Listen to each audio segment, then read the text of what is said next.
Okay, well, we are now on day number 4. So today what we're going to do is we're going to finish up filming and we're going to start rolling into editing. Now, some things that I want you to do, of course, is I want you to check all your shots from yesterday, make sure that you have everything that you need. If you need to finish up a few shots, today is the day to do it. And also, I want you just to, of course, make sure you got everything you need in case you need to do any pickup shots and that sort of thing. The other thing that I usually do at the very end is I do my beauty shot. I wanted to talk to you a little bit about that for a second. I always try to do a really nice beauty shot. And in this beauty shot, I usually have the camera move a little bit. You either have it do a little pan or you can rack focus.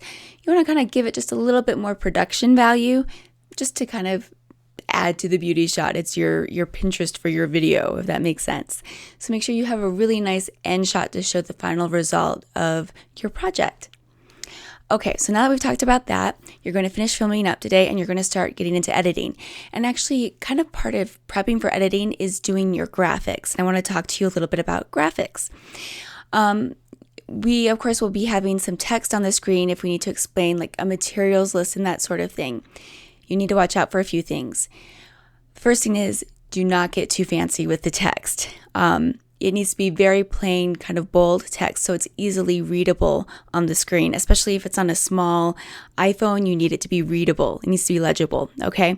So no fancy, scrawly text. It needs to be very plain looking text, okay? The other thing you need to be aware of is where the text is on the screen. You really want the text to stay away from the edges of the screen because depending on what device it's on, it can clip the edges, the top and the bottom and the sides of the screen a little bit.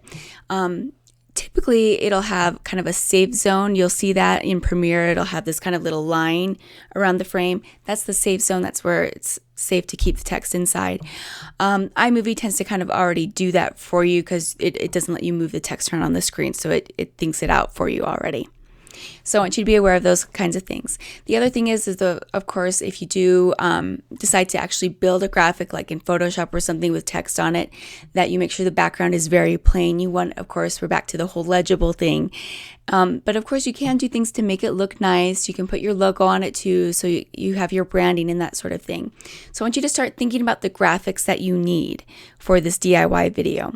Are you going to have a little intro with your logo in it? That's something else you need to think about.